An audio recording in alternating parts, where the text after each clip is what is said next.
என்னுடைய முதல் உரை தந்தை பெரியார், பேரறிஞர் அண்ணா, புரட்சியாளர் அம்பேத்கர் அவர்களுடைய வணக்கத்தை தெரிவித்து இந்த தீர்மானத்தை பேச வாய்ப்பு கொடுத்த எங்களுடைய முதலமைச்சர் அவர்களுக்கும் பேரவைத் தலைவர்களுக்கும் வணக்கத்தை தெரிவித்து,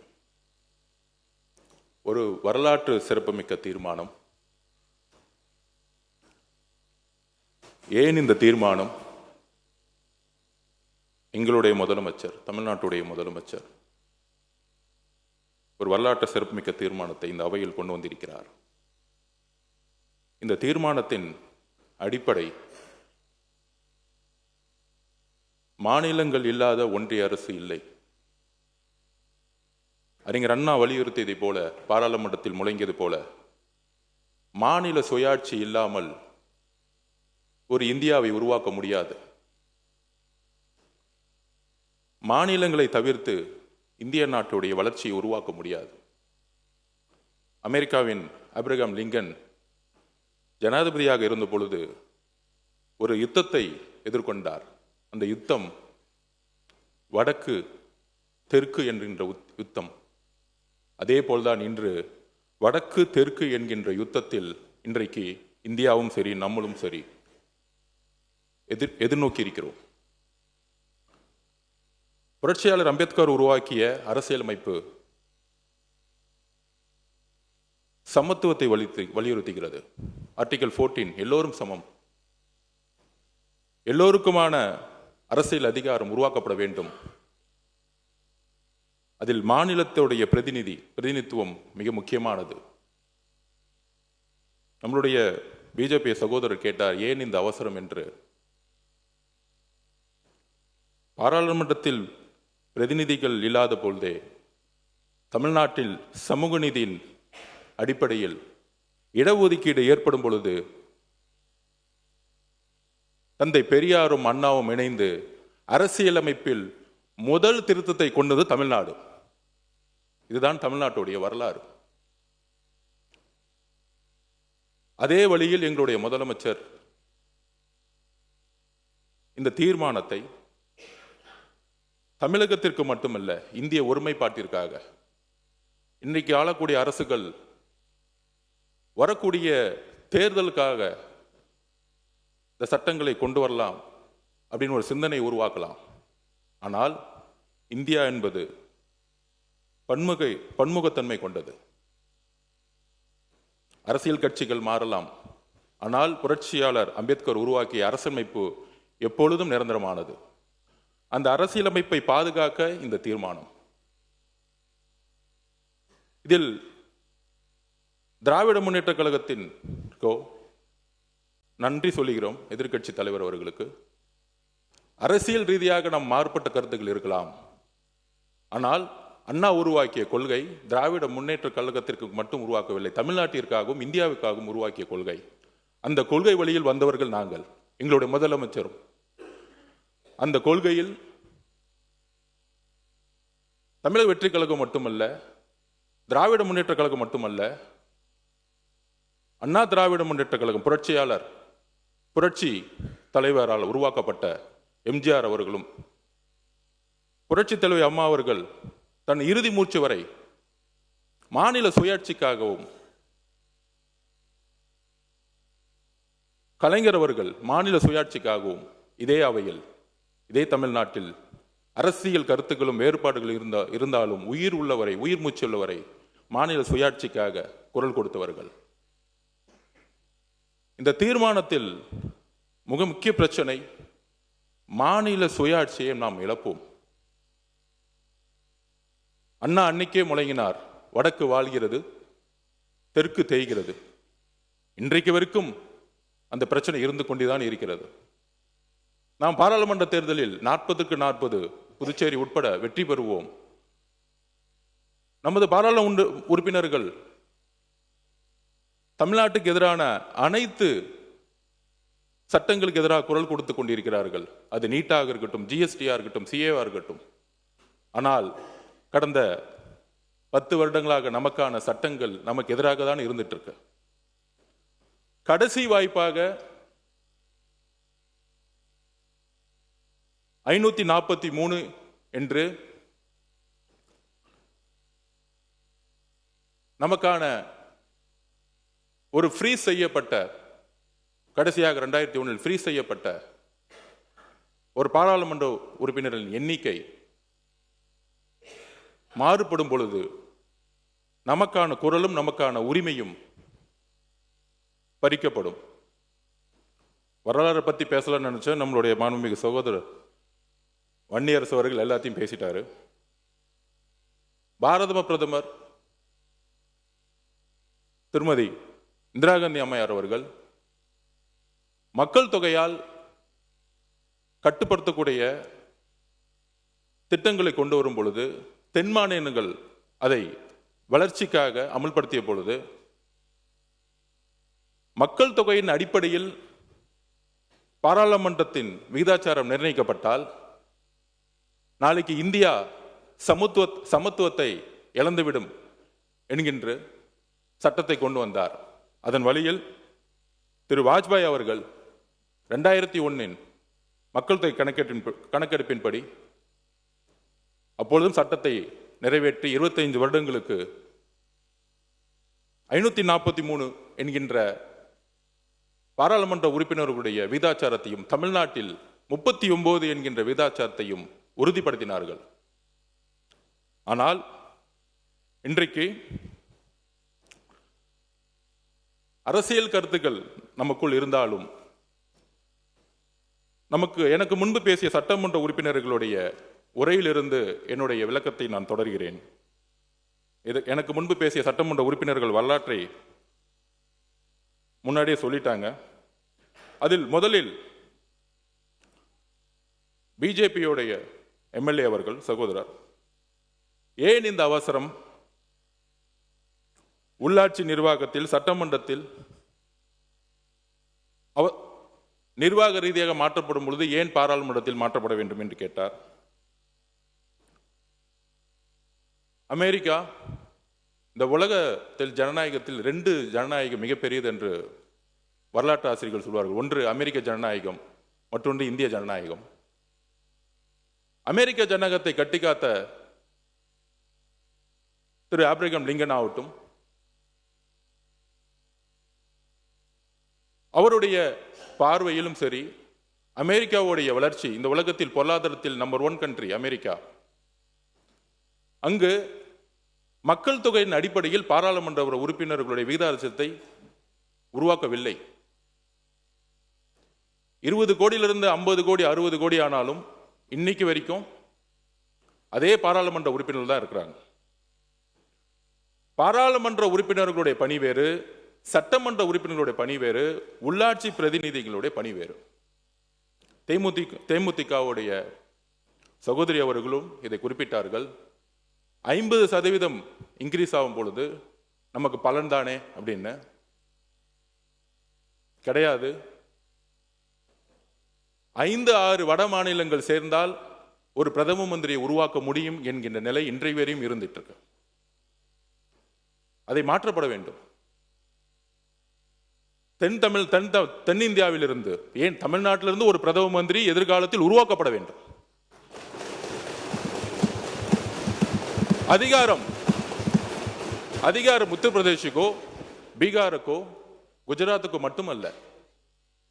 நம்மளுடைய குரல் சட்டமன்றத்தில் ஒலித்தது போல ஒரு நாள் பாராளுமன்றத்தில் ஒரு பிரதம மந்திரியாக ஒலிக்க வேண்டும். இதற்கு தான் இந்த தீர்மானம். நாம் பொருளாதாரத்தில் மகாராஷ்டிராவுக்கு அடுத்த இடத்துல இருக்கிறோம். ஆனால் சட்டங்கள், பாராளுமன்றத்தில் நடக்கக்கூடிய அனைத்து சட்டங்கள் ஏன் தமிழ்நாட்டுக்கு எதிராக இருக்கிறது?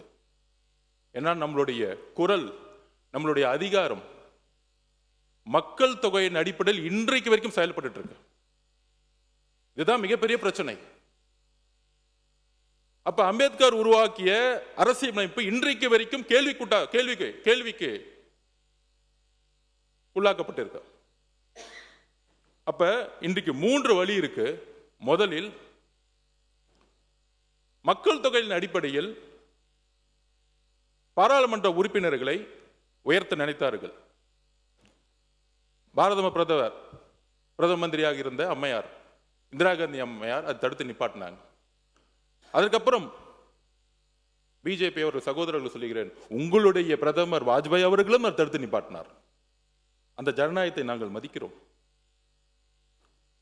இங்கு காங்கிரஸ் பிஜேபி என்பது அல்ல. இன்றைய தீர்மானம் காங்கிரஸ் பிஜேபி என்பது அல்ல.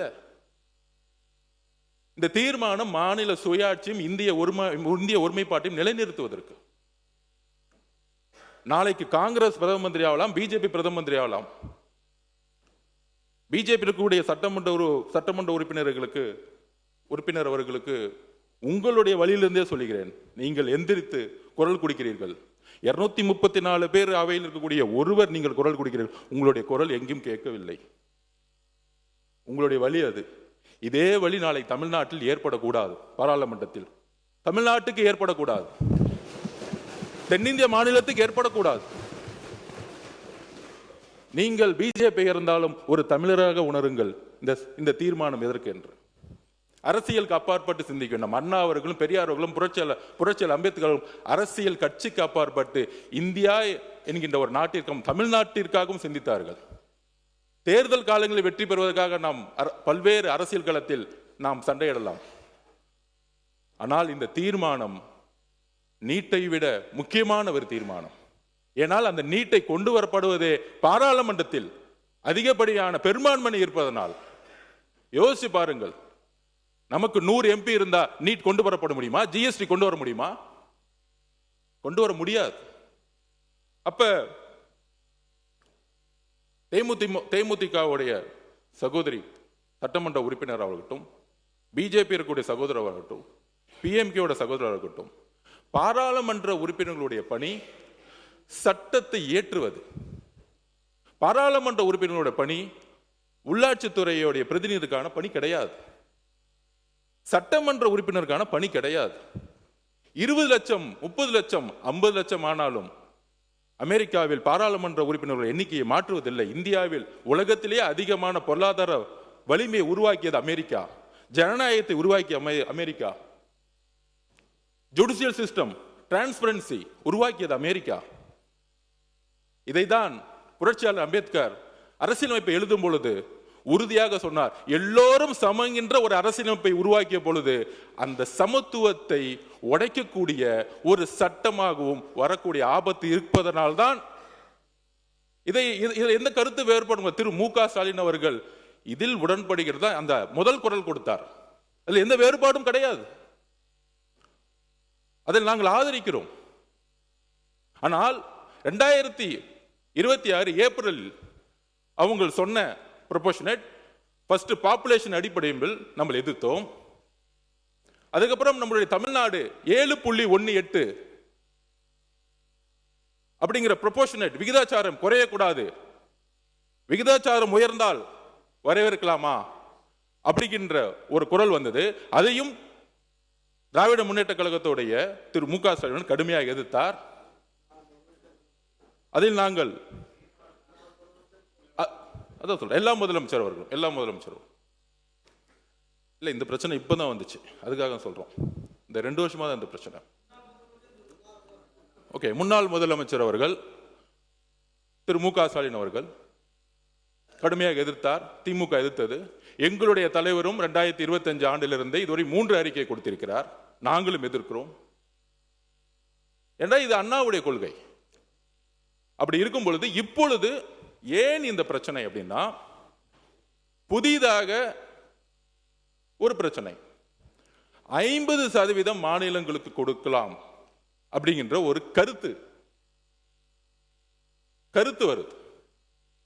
அந்த 50% இந்தியாவில் உள்ள எல்லா மாநிலங்களுக்கும் கொடுக்கப்பட்டால் பாராளுமன்ற உறுப்பினருடைய பிரதிநிதித்துவம் அதிகமாவதே, தமிழ்நாட்டுக்கு அதிகமாவதே அப்படிங்கிற ஒரு குரல்.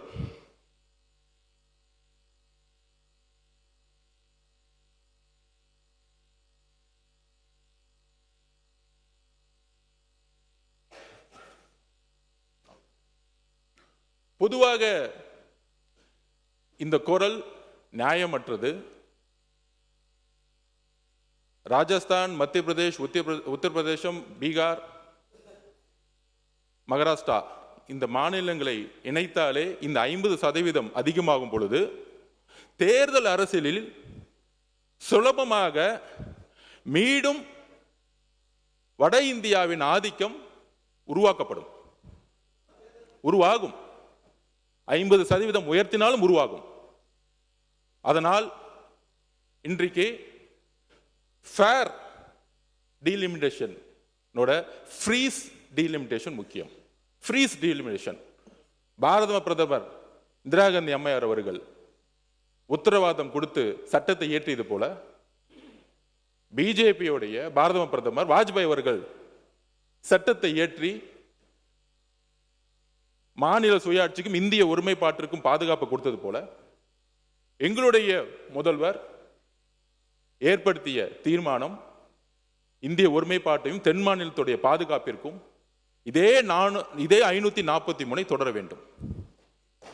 இதுதான் எந்த வழி வந்தாலும் அது மக்கள் தொகையின் அடிப்படையிலேயோ இல்ல விகிதாச்சார மாற்றத்தின் அடிப்படையிலேயோ எல்லோருக்கும் சமமான விகிதாச்சாரம் என்று கொடுக்குவோம் என்ற உத்தரவாதம் இருந்தாலோ இல்லை 50% அதிகமான எண்ணிக்கை கொடுத்தாலோ அது நமக்கு தேவையில்லை. தமிழ்நாட்டிலிருந்து மக்கள் கிட்ட இது வரைக்கும் எந்த விதமான குரல் உருவாகவில்லை. அதிகமான பாராளுமன்ற உறுப்பினர்கள் வேணும். இது வரைக்கும் மக்கள் எந்த இடத்துலையும் போராட்டமோ இல்லை தேவை ஏற்பட்டது கிடையாது.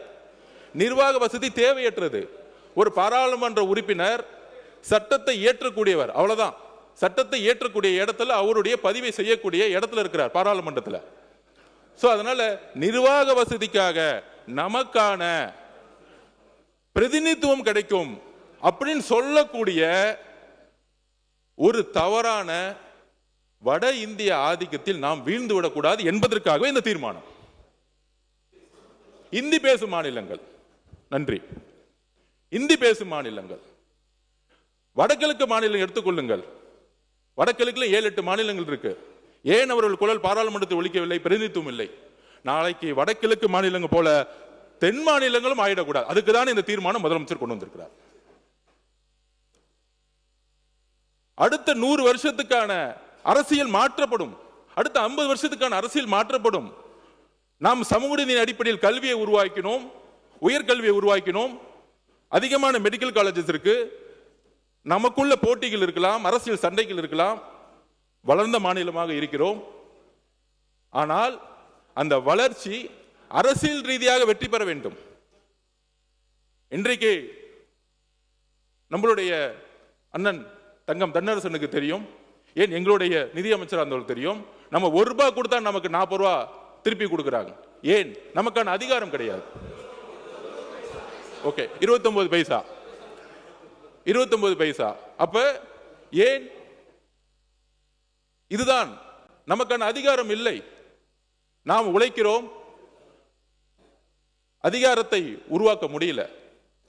அதுக்காக இந்த எதிர்காலத்தில் 50% என்று சொன்னால் கூட நம்மளுடைய எப்படி 2026 ஏப்ரலில் இந்த சட்டம் வரும்பொழுது 39 பாராளுமன்ற உறுப்பினர்களும் இணைந்து நின்று எதிர்த்தார்களோ, இன்றைக்கு ஒரு வேறுபாடு இருக்கலாம். 2026 அப்புறம் திராவிட முன்னேற்ற கழகத்திற்கும் காங்கிரசுக்கும் அரசியல் ரீதியாக வேறுபாடு இருக்கலாம். உங்களோடு காங்கிரஸ் இருந்தார்கள், எங்களோடு இன்றைக்கு மக்களுடைய முடிவிற்காக எங்களோடு இணைந்தார்கள். தவறு, நான் அரசியல் ரீதியா பேசல. ஆனால் மாநில சுயாட்சி பிரச்சனை வரும்போது காங்கிரசும் சரி, அண்ணா திராவிட முன்னேற்ற கழகமும் சரி, திராவிட முன்னேற்ற கழகமும் சரி, கம்யூனிஸ்ட் தோழர்களும் சரி, பிசிகே இருந்தாலும் சரி, எல்லாரும் இணைந்து, ஐயுமலரும் சரி, எல்லோரும் இணைந்து 39 பாராளுமன்ற உறுப்பினர்களும் இணைந்து இந்த சட்டம் எப்பொழுது வந்தாலும் அது மக்கள் தொகையின் அடிப்படையிலேயோ விகிதாச்சாரின் அடிப்படையிலேயோ இல்லை 50% அதிகமாக கொடுக்கப்படும் என்று சொன்னாலோ இல்லை, எங்களுக்கு பாரத பிரதமர் இந்திரா காந்தி அம்மையார் உருவாக்கிய அந்த சட்டத்தை பாதுகாத்து, வாஜ்பாய் அவர்கள் சட்டத்தை பாதுகாத்ததை போல இன்னும் 25 வருட காலங்கள் இதே 543 ஃப்ரீஸ் செய்ய வேண்டும் என்கின்ற ஒரு உறுதிமொழியுடன் இந்த தீர்மானத்தை நாம் நிறைவேற்ற வேண்டும், ஒரு மனதுடன்.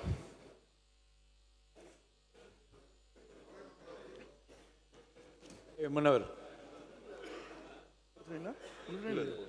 முடிக்கலையா?